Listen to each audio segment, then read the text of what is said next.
Datang bahtera dari Medan, singgah sebentar di laluan Kerai. Salam sejahtera saya hulurkan kepada warga Dewan pembuka tirai. Sejampak kasih seharum kasturi bersaudari peneraju majlis. Kombinasi kehakiman yang berlandaskan neraca keadilan, penjaga masa yang budiman, guru-guru penggerak generasi berwawasan, seterusnya para hadirin sekalian. Salam sejahtera dan salam keluarga Malaysia. Rakyat bersatu, negara maju. Modul bicara ilmiah saya pada hari ini. Sebelum kata membelah bicara, sebelum isi menyusul hujah, izinkan saya sajikan definisi frasa yang membina modul pidato. Menurut Kamus Dewan edisi keempat, rakyat ialah seluruh penduduk sesebuah negara. Bersatu bermaksud bergabung menjadi satu. Negara pula ialah kawasan di bawah kekuasaan kerajaan tertentu.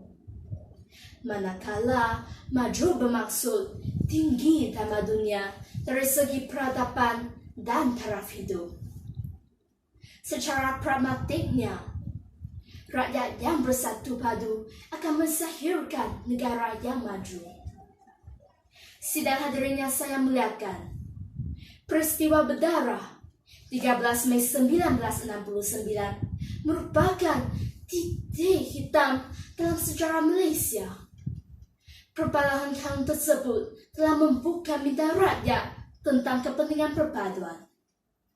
Pernahkah terlintas di fikiran anda, apakah yang akan berlaku sekiranya tiada perpaduan di Malaysia? Sudah pasti, tanpa perpaduan, negara kita tidak akan mencapai kemerdekaan dan bebas daripada cengkaman penjajah separuh abad yang lalu.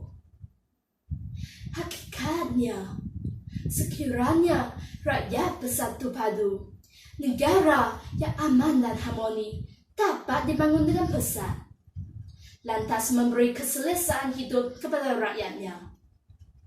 Rakyat yang bersatu padu juga dapat menggembleng tenaga dalam menjalankan pelbagai aktiviti ekonomi, supaya ekonomi negara berkembang pesat sekaligus menarik minat pelabur asing untuk melabur dalam negara.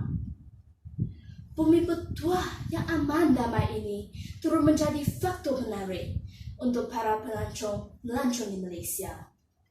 Kestabilan politik yang berlandaskan perpaduan kaum pasti dapat melonjakkan itisan negara. Tepuk dada, tanya selera. Apakah prakarsa membentuk rakyat Malaysia yang bersatu padu? Hadirin dan hadirat yang bijaksana, indikator pertama saya, kempen rumah terbuka, rakyat bersama, perselisihan tiada.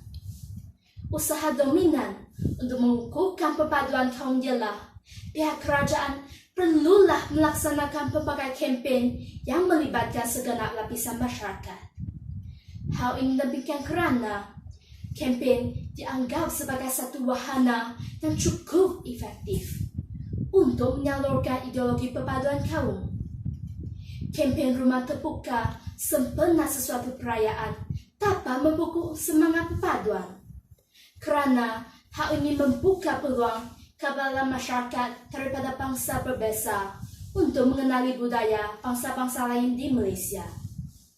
Tamsilnya, kerajaan menganjurkan rumah terbuka sempena Tahun Baru Cina dapat membuka minda rakyat bangsa lain tentang budaya masyarakat Cina di Malaysia. Kehadiran pelbagai kaum dalam sesuatu sambutan perayaan mampu mengeratkan hubungan silaturahim, meningkatkan persefahaman antara kaum, mewujudkan sikap saling menyayangi, seterusnya mengukuhkan perpaduan kaum, kerana tak kenal maka tak cinta. Tuan-tuan dan puan-puan yang budiman, indikator kedua saya, Bapa Porek, anak rintik. Ibu bapa merupakan pihak yang bertanggung jawab untuk mengukuhkan perpaduan di nusa kita, terutamanya dalam diri anak-anak. Secara analoginya, anak diibaratkan kain putih dan ibu bapa lah yang mencerahkan mereka. Justru, ibu bapa perlulah menerapkan semangat patriotik dalam sanubari anak-anak sejak kecil lagi, kerana melentur bulu biarlah dari robongnya. Sebagai contoh, ibu bapa sewajarnya menceritakan sejarah kewujudan masyarakat majmuk di Malaysia kepada anak-anak. Bukan itu sahaja, ibu bapa perlu menunjukkan teladan untuk bergaul mesra dengan bangsa lain. Ibu bapa perlu meyakinkan anak-anak mereka bahawa rakyat Malaysia walaupun berbeza kaum dan agama dapat hidup bersatu padu atas rasa toleransi, hormat menghormati dan sayang menyayangi. Sidang hadirin yang dihormati, indikator ketiga saya, remaja bertoleransi, hidup berintegrasi. Langkah ketiga untuk mengukuhkan negara adalah melalui peranan remaja sendiri, yaitu para remaja perlulah melibatkan diri dalam aktiviti kokurikulum yang dianjurkan oleh pihak sekolah. Aktiviti kokurikulum bermaksud aktiviti luar bilik darjah yang dilakukan selepas waktu persekolahan. Contohnya, pasukan pakaian seragam, kelab dan persatuan, serta suman dan permainan. Aktiviti kokurikulum seperti perkemahan beruniform dapat memberi peluang kepada pelajar yang berlainan bangsa dan agama mempraktikkan nilai toleransi dan kerjasama untuk menuju kekejayaan. Sesungguhnya, perpaduan kekunci kejayaan. Hadirin dan hadirat yang bijaksana, lihatlah keadaan pergolakan politik yang pernah berlaku di Mesir, Syria, dan Libya. Perpaduan sudah tiada. Pertumpahan darah dan kemusnahan berlaku di mana-mana.